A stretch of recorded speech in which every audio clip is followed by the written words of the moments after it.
ಎಲ್ಲರಿಗೂ ನಮಸ್ತೆ ಸ್ನೇಹಿತರೆ.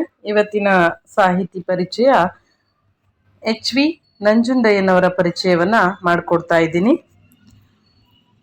ಇವರ ಪೂರ್ಣ ಹೆಸರು ಹೆಬ್ಬಾಳಲು ಬೇಳ್ವನೂರು ನಂಜುಂಡಯ್ಯ ಅಂತ ಹೇಳಿ. ಇವರು 13 ಅಕ್ಟೋಬರ್ 1860ರಲ್ಲಿ ಮೈಸೂರಿನಲ್ಲಿ ಜನಿಸ್ತಾರೆ.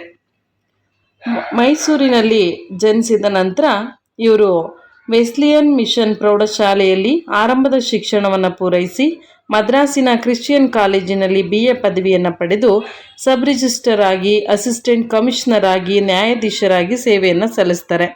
1916ರಲ್ಲಿ ಮೈಸೂರು ವಿಶ್ವವಿದ್ಯಾನಿಲಯ ಪ್ರಾರಂಭವಾದಾಗ ಅದರ ಪ್ರಪ್ರಥಮ ಉಪಕುಲಪತಿಗಳಾಗಿ ಕೂಡ ಇವರು ಸೇವೆಯನ್ನು ಸಲ್ಲಿಸಿದ್ದಾರೆ. ಹಾಗೆ ಕನ್ನಡ ಸಾಹಿತ್ಯ ಪರಿಷತ್ ಸ್ಥಾಪನೆಗೊಳ್ಳಲು ಪರಿಶ್ರಮ ಪಟ್ಟವರು ಇವರು. 1915ರಿಂದ 1920ರವರೆಗೆ ಕನ್ನಡ ಸಾಹಿತ್ಯ ಪರಿಷತ್ತಿನ ಅಧ್ಯಕ್ಷರು ಕೂಡ ಆಗಿರ್ತಾರೆ. ಹಾಗೆ 1915, 1916, 1917 ಸುಮಾರು 3 ಬಾರಿ ಅಖಿಲ ಭಾರತ ಕನ್ನಡ ಸಾಹಿತ್ಯ ಸಮ್ಮೇಳನದ ಅಧ್ಯಕ್ಷತೆಯನ್ನು ವಹಿಸಿ ದಾಖಲೆಯನ್ನು ಕೂಡ ಇವರು ನಿರ್ಮಿಸಿದ್ದಾರೆ ಅಂತ ಹೇಳ್ಬೋದು. ಮೈಸೂರು ಮಹಾರಾಜರು ಇವರಿಗೆ 1913ರಲ್ಲಿ ರಾಜ ಮಂತ್ರ ಪ್ರವೀಣ ಎಂಬ ಬಿರುದನ್ನು ನೀಡಿ ಗೌರವಿಸಿದ್ದಾರೆ ಅಂತ ಹೇಳಲಾಗುತ್ತೆ.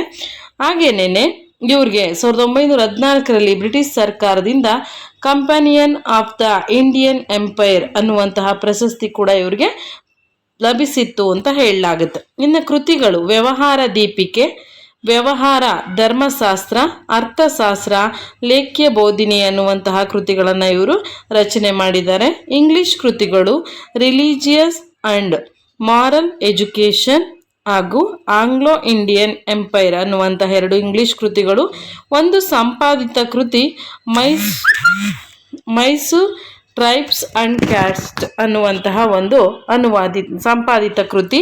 ಹಾಗೆ ಅನುವಾದಿತ ಕೃತಿ ಟೇಲ್ಸ್ ಇನ್ ದ ಡಾರ್ಕ್ ಅನ್ನುವಂತಹ ವಿಕ್ಟರ್ ವ್ಯೋಗ್ ಕವಿಯ ಕೆಲವು ಫ್ರೆಂಚ್ ಕವಿತೆಗಳನ್ನು ಇವರು ಅನುವಾದ ಮಾಡಿದ್ದಾರೆ ಅಂತ ಹೇಳ್ಬೋದಾಗಿದೆ.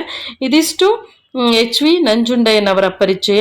ಇವರು ಸುಮಾರು 3 ಬಾರಿ ಕನ್ನಡ ಸಾಹಿತ್ಯ ಸಮ್ಮೇಳನದ ಅಧ್ಯಕ್ಷತೆಯನ್ನು ವಹಿಸಿದ್ರು ಅನ್ನೋದಕ್ಕೆ ಇವರು ಪ್ರಮುಖರಾಗಿ ಈ ಪ್ರಶ್ನೆ ಕೇಳ್ಬೋದು.